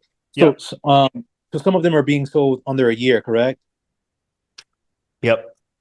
So what about the capital gain on some of the profit? Are these are you guys doing a 1031 exchange or like? Yep. So you can. The problem with making money is you got to pay taxes, sadly. Right. So yeah, you do have to pay short-term capital gains. If you turn it into a real business, if you turn it into an actual business and you start doing a lot of these deals, it kind of turns the whole, this is getting really into the nitty-gritty, but it turns it into kind of like an inventory, which then you can run your entire business, and these houses become kind of like an inventory, active inventory, and it's not really a short-term capital gain anymore. So once you're doing multiple of these deals and you actually turn it into a business, you can write off a bunch of other stuff that comes along with it. And I think even if you do have just a short-term capital gain, you can write off a ton of stuff under that entity. So you can have an entity that flips a couple houses a year and also buys a couple rentals a year. And by buying those rental properties, you can kind of offset those short-term capital gains. Okay. I have another question, and I don't want you deviating from your presentation. I don't know. Put it in the chat and I'll hit it later. Okay, great. Sweet. Thank you. All right, cool. So buy flipping 650 houses by myself and another 800 houses the last couple of years with our clients. There's kind of like 4 different things you have to think about as you begin to implement. Again, the number one thing that most people don't do is they don't implement the right way, or they don't go out there and try it all. So these are really the 4 key things that you need: the market, deal flow, team, and software. Okay. So the market, not all markets are the same. You have to really look at what we talked about earlier, like which one's best for you. Some are better for cash flow, some are better for flips, and some are great for both. I would recommend looking in the Midwest and looking at what I shared earlier, right? We found the best markets offer less risk and more opportunities for profits. Second, deal flow in that market. Most of the time, investors struggle to find deals, right? And then they either do nothing at all and don't do anything, don't do any deals, or they force themselves into bad deals because they say, Antoine, I've been looking for deals for 2 years. I'm just going to pull the trigger on something. And then they get burned, and then they compensate to that 65% success rate, right? So we pretty much created a system which generates consistent deal flow on a daily basis. I'm going to give it all to you guys today. Deals that come pre-analyzed from our team to you. If you want access to that, you can download our free app. I'll later on when you guys are asking questions, I'll have this pulled up and you guys can bring out your phones and actually scan that. Cool. Third thing is the team on the ground. So when we first started, we had no team at all. We started by cold calling hundreds of realtors on Zillow and testing them out. And this took 2 years for us to find our first deal, then another 2 years to assemble an operational team to run everything for us. And now our teams on the ground run smooth operations for us around the country. So as soon as we buy a property, they get to work for us. And this takes a huge burden off our plate and allows us to invest in real estate across the country.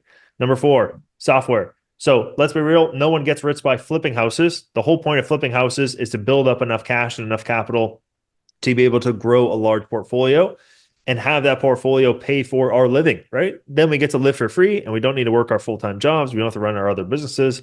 We can wake up and retire whenever we want. Okay. Building a long-term wealth includes growing a portfolio. So we ask ourselves, how can we keep track of everything, hold our teams accountable without hiring more people? And the answer always for me is always technology or software. So we actually built a software that makes it super easy to find deals, manage them, and maximize profitability and maintain that 97% success rate on all your deals. And it's been working for our clients. So we have a program. It's called the Flipsystem program. We just launched. Actually, it came out today.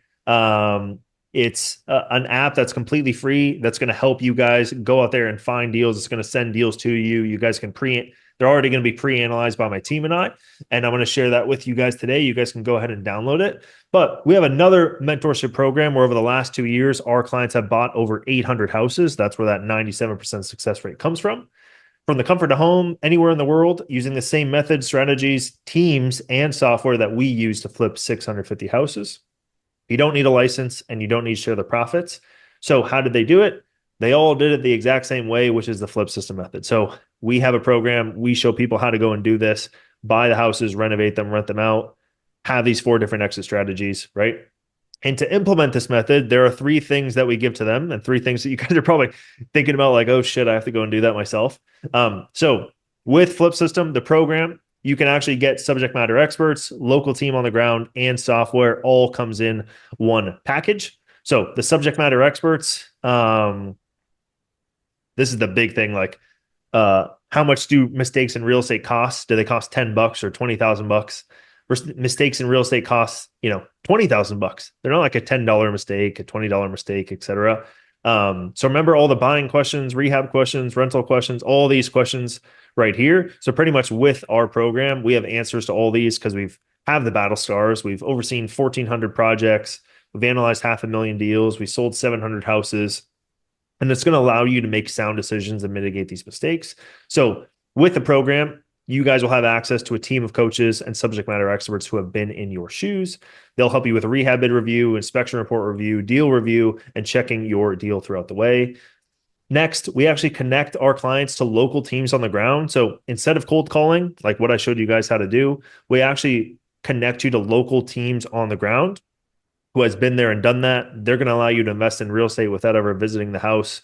So our realtors have helped to buy and sell over 2,500 deals, renovate 2,000 houses. Property managers manage 5,000 houses. So we actually connect you to realtors, contractors, property managers, title companies, and lenders. And last but not least, the software, which I'll share with you guys today, and you guys will get a snippet of that. So instead of looking for deals on Zillow and Redfin, we actually went and got MLS access in all the markets that we found to be the best markets to invest in. It's the same place where Zillow and Redfin get all their data. So instead of analyzing deals on your own with Excel, our software analyzes all the deals for you. So I pretty much have a team where MLS deals come in to a kind of dashboard for a team of deal analyzers. They analyze the properties and post them into a marketplace. All right. And then instead of texting and emailing and calling your team, we actually built all the communication needed to run a real estate business or a house flipping business or growing a portfolio into the software. So you can actually click a button and send it to your realtor, click another button, send it to your property manager, click a button, send it to your coach, and get a deal review, inspection report review, this kind of thing, all through the software. We also host daily webinars and have a community chat, and we have access via our app. All right. So this is what we have with Flipsystem as well. If you guys have any interest in that, again, I'm going to give you guys a free kind of version to that as well. Over the last 2 years, I want to kind of show you guys some numbers. We've helped over 800 people build their business and follow the Flipsystem method. with no real estate experience, and the results we've seen are insane. So this is people who actually joined the program, the kind of numbers that they've seen over those 800 deals that I shared with you. Average net profit, 88% return. Average time from joining to under contract, 6 weeks. Average time to buy their first deal, 3.5 months.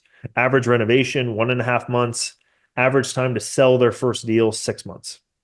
And the average time they spend per week on this business is 8 hours.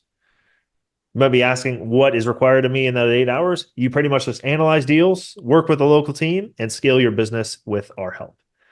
So, with that being said, that out of the way, I want to share with you guys how you can get started for free. This is a free app. You guys can go ahead and download it. It has real estate deals in it. There's a community in it. There's a course once you access it. And then there's a ton of stuff that comes after it as well, like a ton of other things that can help you invest in real estate. And if you're interested in the full program, you can just head to flipsystem.com, click on the button. I'm gonna give it to you in a second, okay? You can just click on the button to, if you want full program, want to have a call there, just go to flipsystem.com and just book a call with my team and I. But in the meantime, let me go back to this. So you guys can take out your phones right now if you want. You can scan the QR code. It should work. Let's test it. And it should take you to a page where you can fill out a quick form, which pretty much makes your account. And then you guys can go ahead and download the app on the App Store, and it's also on the Google Store or the Android App Store. So I'll keep this up and I will open it up to Q&A. So if anybody does have any questions, we can go through that now. I would love to answer any questions. I know we went over a ton, but I'd love to answer any questions that you all have, anything I can help you guys with. If not, I can also go through the chat as well and go through some of the questions that I missed along the way. Yeah, guys, go ahead and raise your hand if you have a question for Antoine, and then I can call you guys up one by one, or you can just unmute and ask them your question. Felipe. Yes. I don't know. I know you spoke about the property management companies. I was just wondering, how do you go about structuring some of your agreements with the property management companies? I mean, most of the property management companies are just going to have a template agreement. That's typically what I sign. Most of them is just going to be typical stuff like 10% property management fees, different ways that they make money along the way. So most of them is just like a template, to be honest, that they send off. And most of the property management agreements I've signed have been very, very similar. Okay. All right. And then earlier you were talking about the Cleveland market. Yeah. In the Cleveland market, I noticed that the population has been decreasing. Yep. And you mentioned that you do a lot of investments there, right? I know Yep. Cleveland is a cash flowing state. My concern with Cleveland is that, again, the fact that the population has been decreasing. Yeah. You for yourself, you found that it's a worthy investment. Yeah, I do. I like Cleveland, Ohio. I think it's appreciated a ton over the last couple of years. The population has been decreasing because there was a lot of people that were 60 plus that have migrated to Texas or Florida and have kind of left Cleveland, Ohio. But there's a lot of new young people that have. So if you look at the actual graph of like the age groups and which age group is increasing versus which is decreasing, it's pretty much a lot of the older folks have just left Ohio and want to escape the cold, and they moved to Florida, where I am. And a lot of people that are moving into Ohio is more the young people that don't have much money, right out of college, want to find a cheap city to live in that's kind of fun and young and vibrant. And so they're moving into Cleveland, Ohio, which is why I still like it and I still invest there. Okay, I see. All right, well, thank you. You got it. Thanks, Felipe, for coming up. I think we have a quick question in the chat about Canada. Yeah. So Canadians, what's up? So Canadians, this is going to be your go-to for investing in America. It's going to be this company, RCN Capital. They actually will do foreign investments and foreign investors and actually give loans. So they have, let's see. They will help you do fix and flip loans for foreign investors. The minimum loan amount's 100K. So it's kind of perfect for what we do. I don't think she puts anything on her website about that. Is that for Canada or US? Well, if you're American, you can use them too, but they're one of the few hard money lenders that can actually allow you to get a loan if you are not if you don't have a social security number or anything like that. So I like them. So especially for you Canadians that are in the chat, that's a lender that that's going to be your biggest pain in the ass to invest here is going to be yeah, they will work for all nationalities, not just Canadians, but pretty much if you don't have any kind of citizenship, you don't have a social here, they will find, I think it's called like foreign nationals or something like that.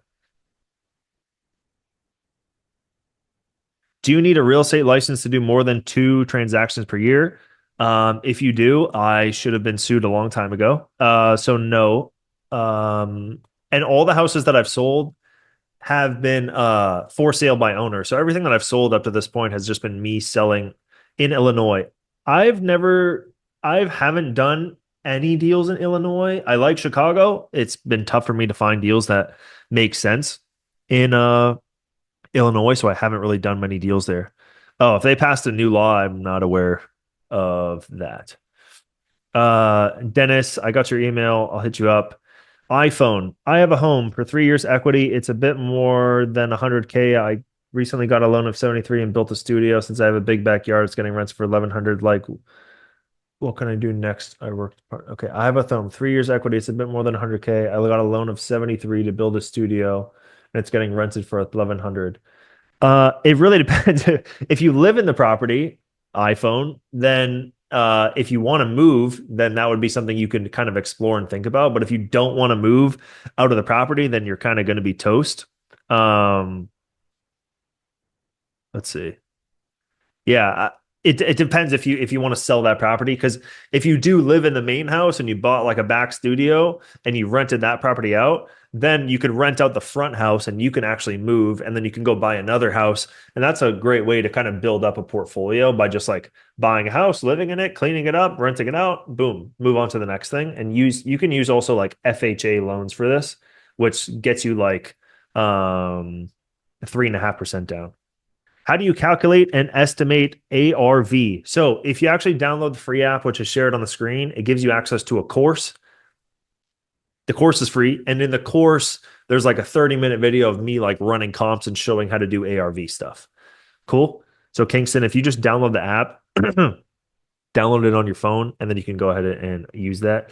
Is it better to do a corp if I'm a foreigner? I would first chat with RCN.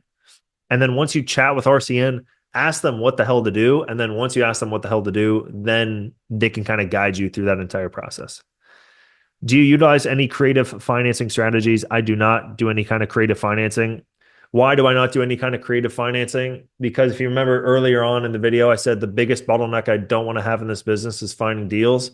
If you do creative financing, the biggest bottleneck you're going to have is doing deals, because it's so hard to find a deal where the seller is willing to get creative. Right. It's like finding a needle in the haystack.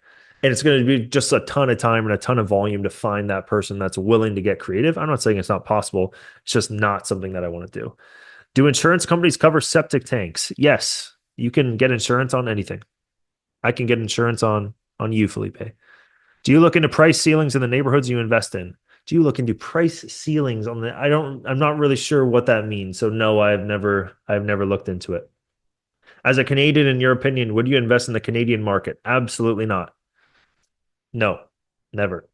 I would only invest in America. Canadian market's going to be tough to invest in, just the way with the financing is tough. The landlord tenant laws are tough. The data, you can't even get public data. So it's going to be really, really hard to run a real estate business in Canada, in my opinion. I'm buying a multifamily 2-unit and an attic that can be converted to a unit from my grandfather for 200K in Chicago. Nice. What advice could you give me about the most of this opportunity? I'm thinking about getting an FHA 203 to do a bit of the rehab and rent it out and hold and refinance and repeat. So I'm buying a 2-family for my grandfather with 200K. I would I don't really care about the loan, to be honest. The reason why I say about the 203K is just a little bit more of a pain in the ass to get. If you do have the money to afford it and you can get like a Lima one or get like a hard money lender, I would prefer to do that. It's just going to be a little bit less like into the weeds kind of loan. So I would recommend doing a hard money loan instead for that. And if you can do a hard money loan, you can buy the property, you can renovate it and rent out both units. That's going to be pretty damn good. I would just check on landlord tenant laws, and I would try to find a local property management company as well to manage that property for you. So I would probably get out of like managing that property yourself and stuff like that too. So I would probably just find a way to manage that property, to not manage that property, and find someone to do that. Stefano, what's up? Yeah, if two questions. If you consider the safety of the neighborhood, and how do you know if that's a good neighborhood or not? How do I know the safety of a neighborhood? Let's say you buy a property, but your neighbor is someone that sells drugs. Yeah. And it's not gonna be hard to sell it later. So hold on, I want to make sure I understand. So you're saying is the property and then is the neighborhood bad, or is like the neighbor? It's dangerous. Okay. Yeah. If you consider that or no, you look for the prices. So you can go. It's just hard to find kind of crime maps that are like accurate. This just so you don't consider that. Yeah, like this just tells me that everything's the most dangerous, right? Which like is not really true. I mean, there's like $300,000 houses right here, and it's saying it's the most dangerous part of Detroit, right? Or even where I live. I don't know if it's going to show it. That would be fun to do. But I don't really trust the crime maps all that much. Oh, let's go to the same website. That'd be cool. Oh, wow. So it's not something to give in consideration.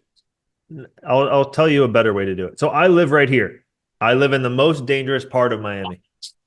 That's what this map is telling me. And I live in, if anybody's been to Miami, I live in Wynwood. So I live in one of the most dangerous parts of Miami, right? It doesn't really, and it's probably because there's a lot of bars and restaurants and stuff going on. So I don't particularly use the crime maps. I don't think that they're the best way to go about it. I think what's better is especially if I'm investing in a place that I've never invested in before.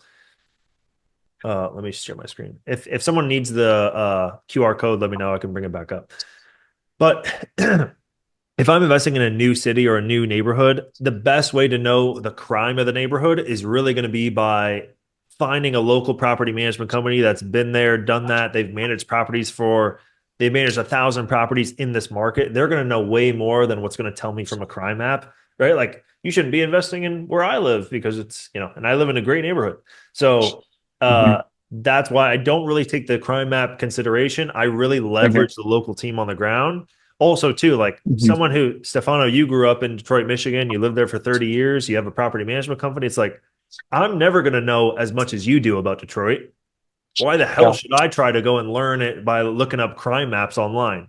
It's not going to make much sense. I'd rather just leverage your experience as much as I possibly can and do more business with you so you get compensated for that.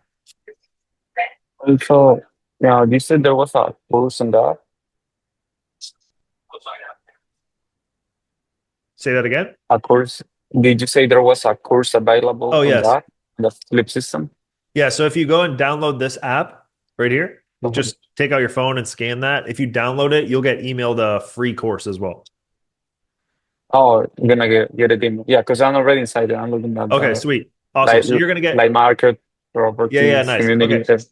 It's a little bit delayed. We just made that change today, but you're going to get an email in a little bit being like, hey, Stefano, here's also a free course to show you like some real estate basics. All right. Thank you. Sweet. Cool. Corey, what's up? What's going on, man? How you doing? Good. How are you? Good, man. This was really thorough, man. I just wanted to tell you that. Thank you. When I first walked in the room, I was like, wow, like he's really like going through all the different levels. Why don't you because I've done sub 2 before. Yeah. I've also done wholesaling when I first got involved in real estate investing. And I'm in a sub 2 group now. Why don't you like those spaces? I know you spoke about them earlier. So wholesaling is great if you don't have a full-time job and you don't have much money and you have a shitload of time. Because it's, if you've done wholesaling, you know how much effort it is to make any kind of money. It's a real grind and it's a real hard business to scale. I've done 250 wholesale deals. I had a very big wholesale business and we wholesaled the hedge funds. So I've gone down that rabbit hole of wholesaling. If I were to do it again, speaking to people with money, I would not recommend doing wholesaling. Subject to, on the other hand, subject to is great. I would love to do more subject to deals if I didn't have to spend so much effort on finding those deals. If you're part of a group or community that's giving you these kinds of deals, fantastic. Just my biggest word of advice for subject to folks is like make sure that you're not overpaying for because okay, I put a house on the MLS, right? Zillow and Redfin and stuff. I get offers from this subject to group that I know you're a part of probably all the time. And it says, Antoine, we're going to offer you, your house is listed for 100K. I'm going to offer you 200,000 bucks, but it's going to be subject to.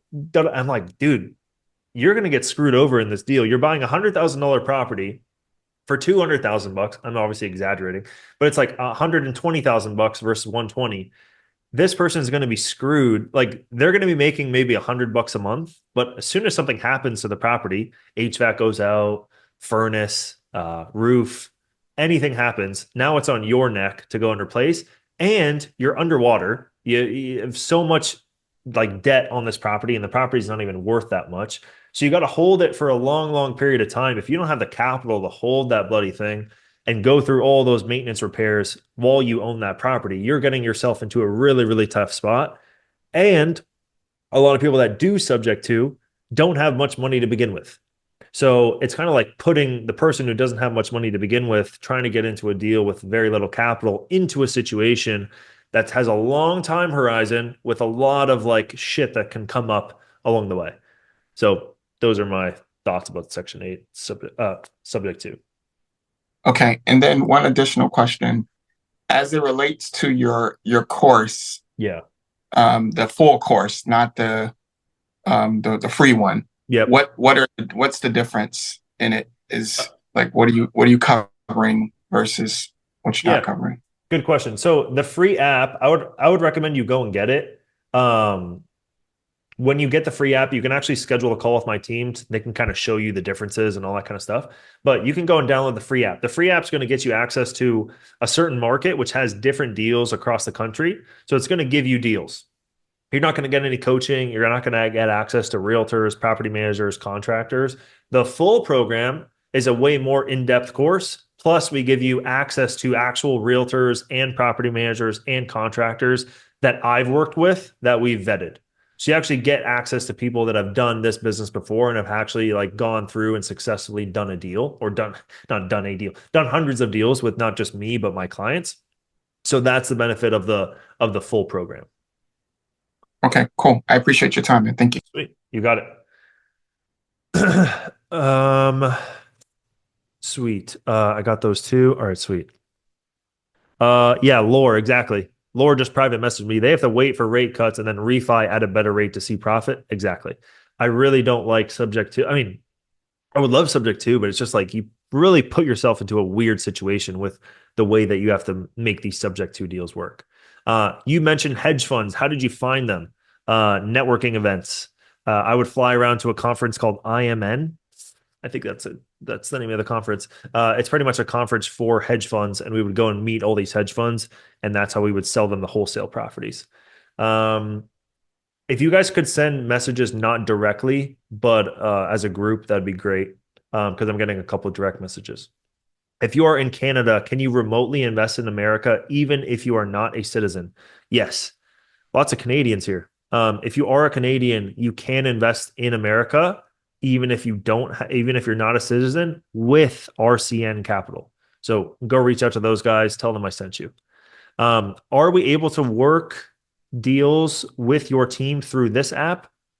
Free, no. Upgraded one, yes. So the free one is just giving you a little bit of taste. It's going to give you a free course. It's going to show you kind of how we do things, how everything works. There's going to be a community in there as well. And then the upgraded one, if you want, you can go to flipsystem.com. Actually, if you get the app, there's a little book a call button you can go through and we can show you the difference.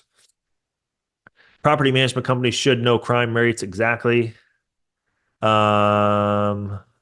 You can call the local police department. You can do that too. It's just most local police departments are going to be like, oh, this is rough. I wouldn't do it. So I don't know many. I don't know. That's the problem with calling police departments. They just might be not enough information. Sweet. Yeah, Matthew, reach out. Just go to flipsystem.com or you can download the app and book a call there. Jack, you all good? I'm just going to keep going through. Yes. Yeah. Feel free to keep firing away. And Okay. then as soon as we wrap up Q&A, we can wrap things up. But yeah, guys, if you have any more questions, feel free to drop them in the general chat or raise your hand to come talk with Antoine. Sweet. Thank you. Maybe checking local farmers, reaching out to locals. Juan, I would recommend to find the best areas, find a local property management company. I don't see the course on the app. So what I would do, it's going to take a little bit to get that. Are there any other? I already got the email. Say it again. I already got the email, so yeah, Hey, you just let's have to go. wait. Okay, all right. So it's only like 10 minutes. Okay, sweet. Are there any other international markets you would invest in? No, I would not invest in any other international markets. Really just a data play, to be honest. America has the most data about what's going on. Again, I haven't really looked at many other countries, but I just love the amount of data and access to technology that we have here in the States. Do you care for the safety of the neighborhood? We covered that with Stefano. What is the percentage of cost for materials and labor for the property? I don't really know the answer to that because typically, this question is from Calicut. Typically, what they do is they put the cost of goods and the labor all into one bid. So it's all just one big rehab bid. I don't really have them break it out, to be honest, or do that. Can you recommend an insurance company? Hey, there we go. Good question. Steadily.com is a good insurance company you can go reach out to. Some neighborhoods won't support certain values over a price. Wow. I've never heard of that, Joseph.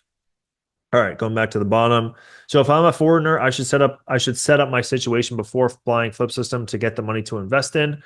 So there's a couple different ways you can do it, Juan, because if you join Flipsystem, we can actually help guide you through the process. So that might be a little bit more helpful than you doing it on your own and figuring out yourself. Because essentially what I would do is have you come in, get you all situated, set up the entity for you, because I have an LLC like a partnership with the company to make the entity. So I'd probably do that.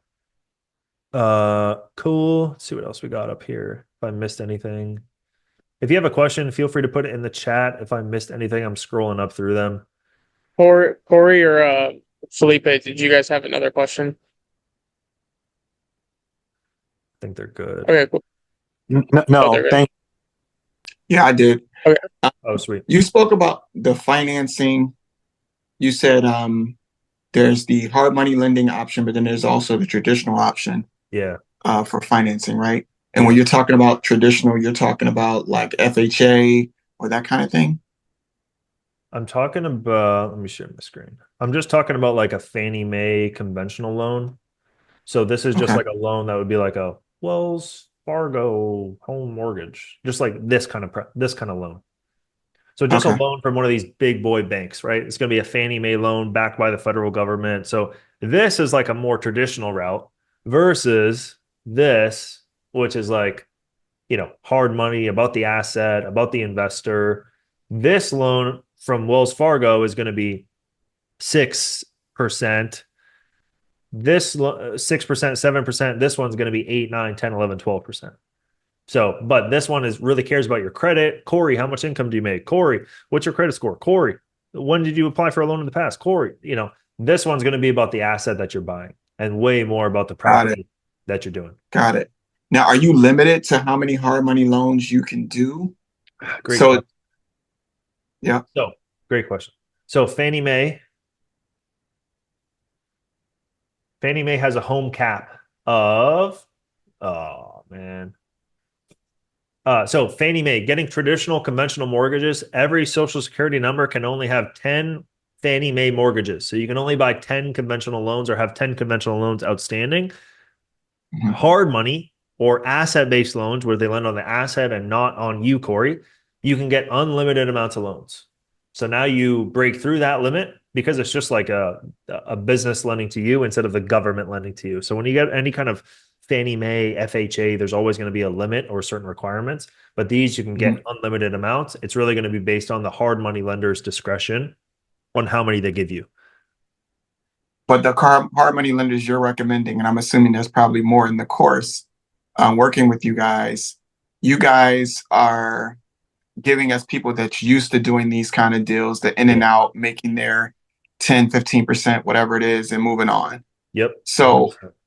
the way that this makes sense, if I'm understanding this correctly, you really operate on being very, very tight with your spending on rehab and in and out of deals. So you can do more deals because you're making your money on one deal, moving on to your next one, so on and so forth, and you're just kind of keeping the ball going and keeping everything really, really tight on your spending with the rehab and all that kind of stuff. Yep. Got it. And not Very getting greedy. The whole point of that is like not getting greedy. Like if you just stick to it and you follow the bloody thing, Yeah. have a 97% success. The thing is like people mess it up. People get greedy along Nah. the way. And then if we get this loan from Lima One and it's a 6-month loan and we have like, I don't know, 70% chance of like finishing the deal in 6 months, right? Probably higher. If we get greedy along the way, we're like, oh, dude, we can make 50 grand on this one. We don't need to make 20 grand. Then you get into all these issues. If the house doesn't sell and you try to get greedy along the way, that's when people really lose their shirt because then now they have to get extensions on these loans, right? Like these loans from Lima One and Kiavi that I'm sharing, like these are 6-month loans. Like you better have your shit together, because they know that people can't follow. People get greedy along the way and they don't do what they're actually supposed to do. And they're like, oh, I want to make the house prettier. I want to build the Taj Mahal. I want to do this. And they're like, okay, cool. You want to extend your loan? Great. That's going to be another $5,000. And they don't care. They just keep making money from you. But if you can just get the loan and pay it off within that 6-month or 9-month period, whatever kind of loan amount you get, you can really just take advantage of these hard money lenders and build a great partnership with them. Because if you do enough deals with Kiavi, they have like line of credit options. So you can actually go and get like a $10 million line of credit with them and you just send them a deal, they approve it, and they go ahead and approve it off that line of credit that you got approved for. So there's tons of cool stuff you can do if you build a partnership with these people. Now, Kiavi or the other ones that you recommend, they only do it in your personal name because they're relying on your social. So there's nothing with LLCs and business credit or any of that kind of stuff at first. Good question. So Kiavi and Lima One will require to lend to an entity. Wells Fargo and conventional mortgage world will lend to your personal name. They will not lend to an entity. So for these two, you got to make an entity. They're always going to lend to your business. Oh, so you said I need an LLC for Kiavi? Yeah, you're going to need an LLC for any kind of hard money. Even if it's a new LLC that you created specifically for this property? Yeah. None of that matters. None of that matters. You don't worry about the business credit thing all that much. You can make an LLC like while you're like, all right, for example, I'm going to go buy 123 Main Street. I put it on the contract of like 123 Main Street LLC or TBD. While I'm under contract, I can make the bloody LLC. And then I'm like, here, lender, here's the LLC. I made it 3 seconds ago. They're like, okay, great. They don't care about any of that, like credit, anything, because they're asset-based lenders. So they just care about the deal. Is this a good deal? Yeah, exactly. They're like, is this deal in a good? Have we worked with this property management or contractor before? Have we worked with this realtor before? They have all this data for all this stuff that they've done, right? And then they do their analysis, they get the appraisal, they get the inspection report, and then their underwriters look at all that and they're like, yeah, cool. Corey's never done a deal, but this deal is pretty safe. It has a 90% chance. And if he fucks up, we can take over the asset. We have a team in that market ready to take over. That's kind of what they're thinking about. So then you also let the realtors, your property managers find your tenants, all of that. You just tell them what you want and they do all of that stuff. Property manager so property manager is the hub, right? And then we got realtors, contractors, and blah, blah, blah, blah, blah. but realtors and contractors below that hub. So property management is going to be there from purchase to renovation to rental, and then even to selling. They can also help you out with that, with like transitioning to the new buyer, all that kind of stuff. And typically, most property management companies have some sort of construction-esque thing for when the roof breaks, when this goes out, when this happens. They have a construction crew kind of ready, quote unquote. And so they have teams ready. And then they also have realtors because they have to lease out the houses. And in some states, you have to be a licensed realtor to lease out the properties. So they already have licensed realtors, and you have to be a licensed broker in most states to actually start a property management company. So they already have those two things. It's just like, are they taking advantage of what they have? And can they offer that to us in a clear package that we can use to scale a business? Okay. Wow. This is great. I appreciate it, man. Thank you. Thanks, Corey. Appreciate it. Stefano, do you have anything else? Are you good? Yes. So just to make sure, quick recap without too many details. Uh, Specific market, Midwest, look on Zillow, Redfin, find a property over there, find a property management to do the rehab for you, Yeah. and get a lot of insurance, everything, even the air. The rent should be 1.5 of the after ARV 1.0. or 1.0 of the ARV, right? Yep.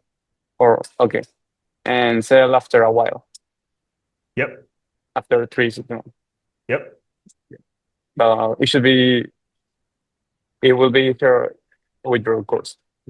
Yep. The course will go into Thank way you. more, the course is like 10 hours or 15 hours. So go through that. That'll help. Like, there's obviously a lot of detail. This has been very high level. I know 2 hours of high level, but it's been very high level. And there's a lot of different things that you're going to learn along the way. But like, if you take action and go and do it, and you have some money to kind of invest in yourself and go and do it, I would recommend going and doing it.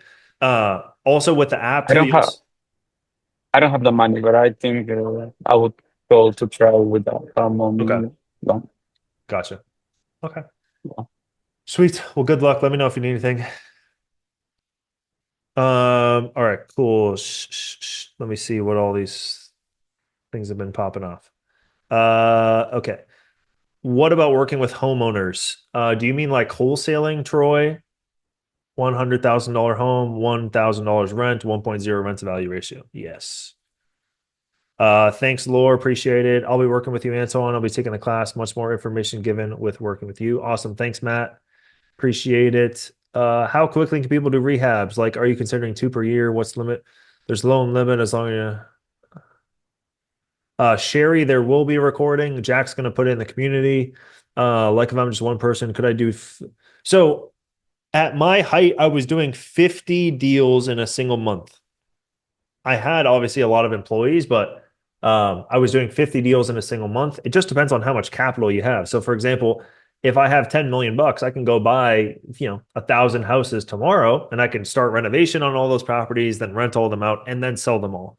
Is that going to be the best thing to do? Probably not. You probably want to split it up a little bit just so you don't have a huge bottleneck with your business, but there is no limit on any of this. The real limit is how much can you control? Like, how much time do you have to actually dedicate to this? And then, obviously one person cannot do like manage 50 construction projects or buy 50 houses in a single month or do X, Y, and Z. You eventually need a team. So the biggest bottleneck, if you have unlimited money, the first bottleneck is going to be your time on doing everything and doing all the activities that it takes to actually run a business.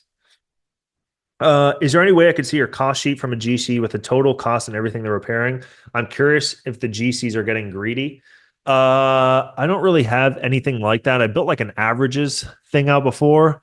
Watch me, I can run 50 jobs at one time. Or what if I enjoy it as an investor instead of flipping it myself? What if I join as an investor instead of flipping myself? How much do I need? Not sure. So the pricing for Flipsystem really depends on what you need. I would recommend just setting up a call, just seeing if you have enough cash and credit, what you're looking to do, and seeing if we can certainly help you before we get into it. Because maybe the free app could be enough for you. How can I go about finding property owners of empty lots? There's a few in my area. I'm interested in buying at least one. What's your option on building and selling rent? Jose, sorry, I've never done ground up construction. But what I told to you today is literally 99% of what I've done in real estate besides wholesaling and apartment buildings. I have not really deviated from that. How many do you recommend buying at a time within one month span? So I recommend to start your real estate business. I would buy one property in the first 30, like just buy one property, see it through completion, and then double down. Buy two, see it through completion, then double down. Buy three, buy four, double downs. That's what I would recommend. I don't recommend going out there and buying 10 houses in your first month. We've had clients that have gone and bought like 5 properties in their first months of joining. I don't recommend it because then they learn something on deal 1 and they're like, shit, I made the same mistake on deal 2, 3, 4, and 5. And then they get into like a little bit of a pickle. So I would not recommend doing more than one property to kind of begin with. All right, cool. Anybody else have anything else before we wrap it up? Yep, exactly. Dennis, you got it. All right, guys. Last chance for questions.